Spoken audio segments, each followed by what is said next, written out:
लोक संगीत, जनजातीय संगीत, लोक नृत्य, जनजातीय नृत्य हमारे भारत देश की आदिम संस्कृति है, आदिम धरोहर है। और इस धरोहर का संवर्धन करना, इसका संरक्षण करना और इसका जतन करना, यह हमारा कर्तव्य है। हम सभी नृत्य और संगीत के उपासक हैं। मैं भी एक नृत्य कलाकार हूँ, शास्त्रीय नृत्य कलाकार हूँ। हम सभी भारत के इस आदिम संस्कृति का, चाहे वह शास्त्रीय नृत्य हो, शास्त्रीय संगीत हो, चाहे वो लोक नृत्य हो, लोक संगीत हो, या जनजातीय नृत्य हो या जनजातीय संगीत हो, हम सभी इसको सीख रहे हैं। हमारी लगन है। इसका मतलब है कि हम सब में कुछ खास है। We are the class, not mass. अगर ऐसा होता तो आम जनमानस सभी लोग लोक नृत्य कर रहे होते, सभी लोग शास्त्रीय नृत्य कर रहे होते, लेकिन ऐसा नहीं है।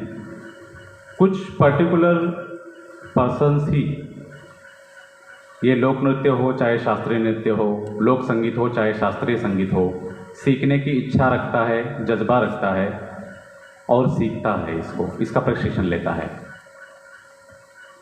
कुछ लोग ही ऐसे हैं जनमानस में जो ये कलाओं को सीखने की इच्छा रखते हैं और फिर कॉलेजेस में, संगीत विद्यालयों में एडमिशन लेते हैं। So we are the class, हम लोग खास हैं। इस अवसर पर मैं एक बात और कहना चाहूँगा कि हमें कोशिश करना चाहिए कि अपनी लोक संस्कृति की जो उसका जो प्राचीनतम स्वरूप है, उसका जो स्ट्रक्चर है, लोक नृत्य का स्ट्रक्चर, लोक संगीत का स्ट्रक्चर, उसको एज इट इज़ बरकरार रखना चाहिए, जो हमें पुरखों के द्वारा हमें प्राप्त हुआ है और जैसा हमें गुरुजनों ने हमको सिखाया है, उसी रूप में हमको उसको प्रस्तुत करना चाहिए मंच पर। कितना भी आधुनिक ज़माना क्यों ना आए, कितना भी कंप्यूटराइजेशन, डिजिटलाइजेशन युग क्यों ना आए, लेकिन हमारी ये जो कलाएँ हैं, उसकी जो बुनियाद है, उसका जो ढांचा है, उसमें तनिक भी छेड़छाड़ नहीं होनी चाहिए।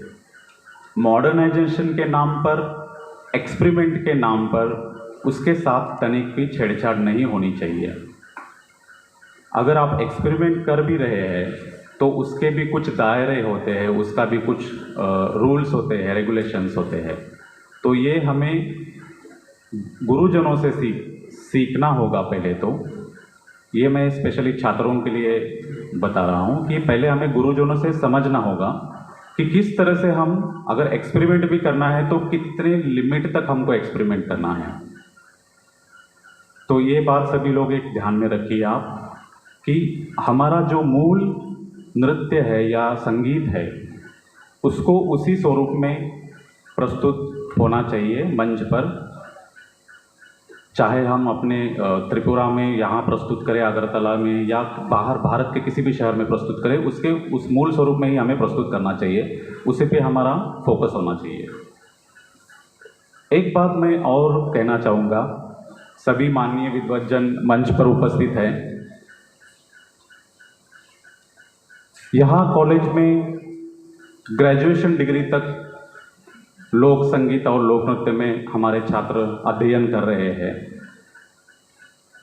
लेकिन प्रश्न उत्पन्न होता है कि इसके बाद क्या?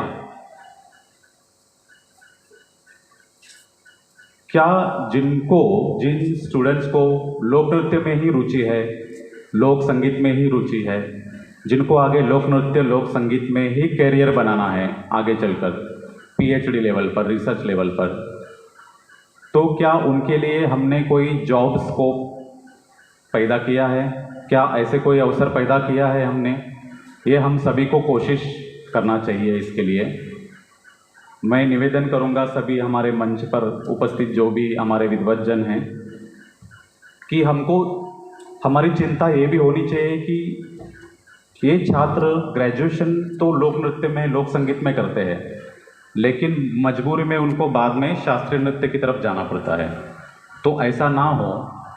त्रिपुरा में कहीं पे भी मास्टर डिग्री लेवल पर लोक नृत्य, लोक संगीत ये विषय नहीं है। तो ये विषय शुरू करने के लिए हमारा प्रयास होना चाहिए कॉलेजेस में और यूनिवर्सिटी में भी। तो इस तरीके का हमें कुछ प्रपोजल बना के हमको सरकार को ये निवेदन करना चाहिए। ये मैं सभी से निवेदन करूँगा इस मंच पर। मैं आपका ज़्यादा समय व्यतीत नहीं करूँगा।